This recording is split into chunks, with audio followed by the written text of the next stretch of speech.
चलिए, तो आज हम लोग पढ़ते हैं लिगेंड्स के बारे में। लिगेंड्स या इसी को कहते हैं संलग्नी।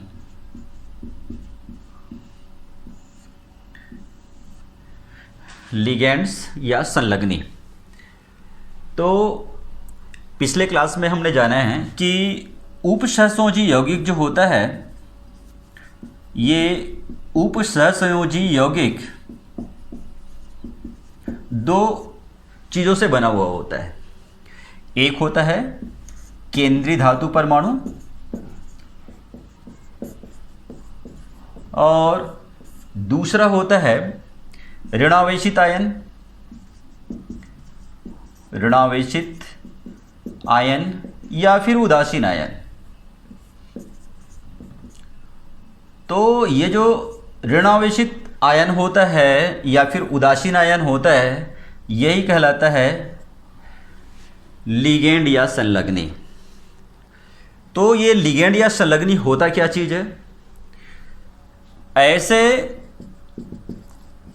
अणु परमाणु या आयन, ऐसे अणु परमाणु या आयन जिनके पास में कम से कम एक एकाकी इलेक्ट्रॉन युग्म होता है।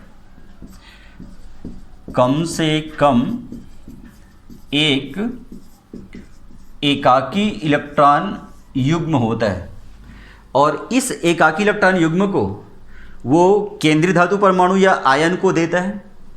इस केंद्रीय धातु परमाणु या आयन को अपने पास जो एकाकी इलेक्ट्रॉन युग्म होता है उसको देता है और दे करके उसके साथ उपसहसंयोजी बंध बना करके जुड़ जाता है।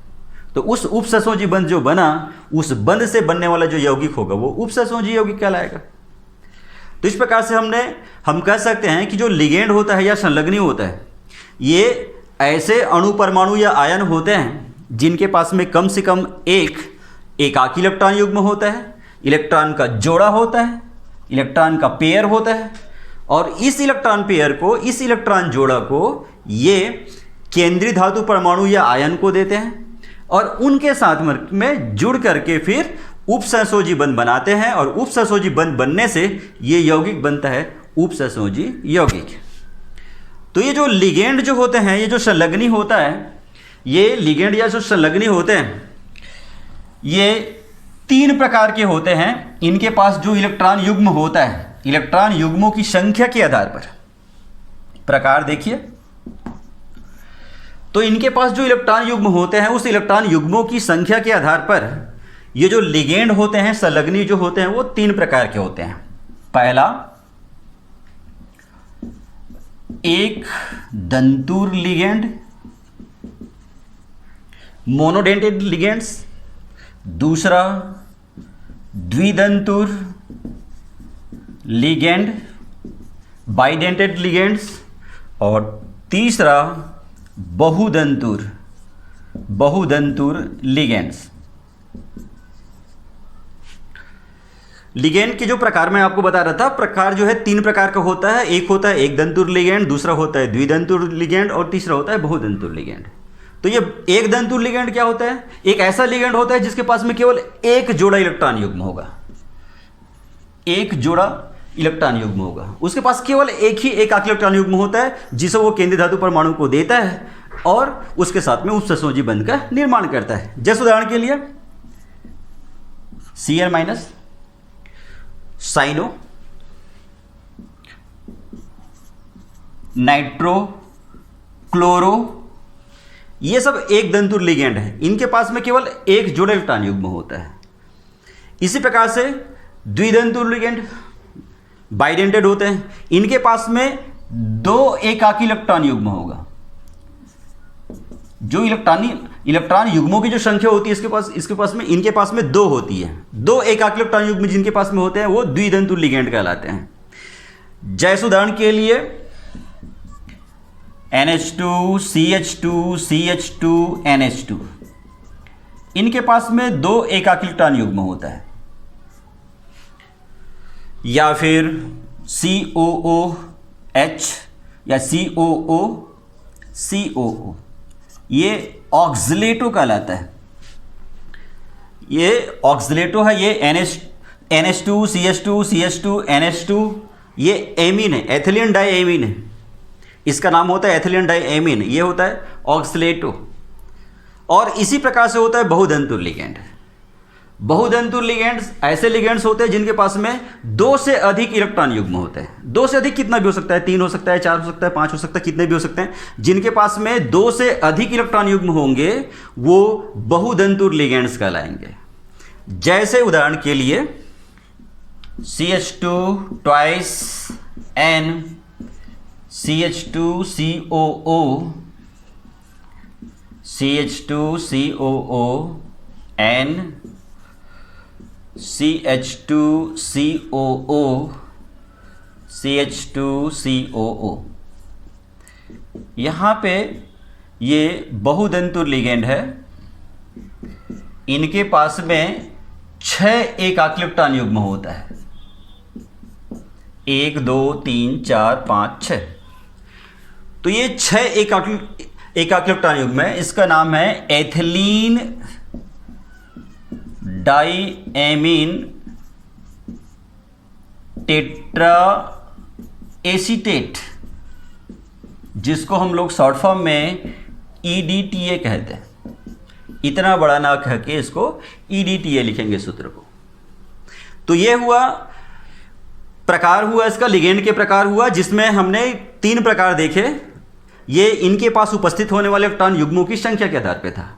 इसी प्रकार से इनके पास जो आवेश है, जैसे ये दिख रहा है माइनस आवेश दिख रहा है, ये स्टार का निशान दिख रहा है, ये उदासीन है। तो इनके पास में जो आवेश होता है, लिगेंडों के पास जो आवेश होता है, उस आवेश के आधार पर भी लिगेंडों को 3 भागों में बांटा गया है।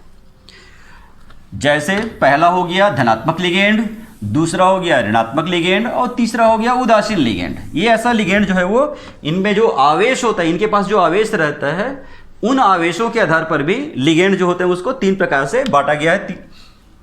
पहला ऋणात्मक लिगेंड,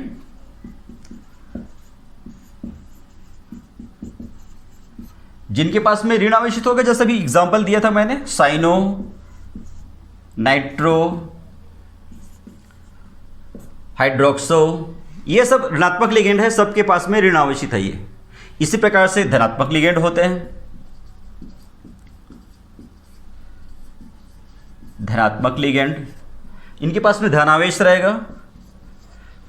नाइट्रोसोनियम, इसको नाइट्रोसोनियम पढ़ते हैं या नाइट्रोसो शॉर्ट फॉर्म में पढ़ते हैं इसको। इसी प्रकार से तीसरा होता है उदासीन लिगेंड।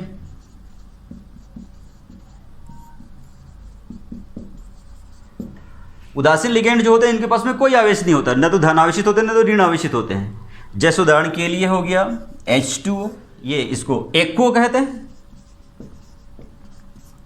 ये NH3, ये जो है वो एमीन या एमिनो, एमीन भी कह सकते हैं, इसको एमिनो भी कह सकते हैं।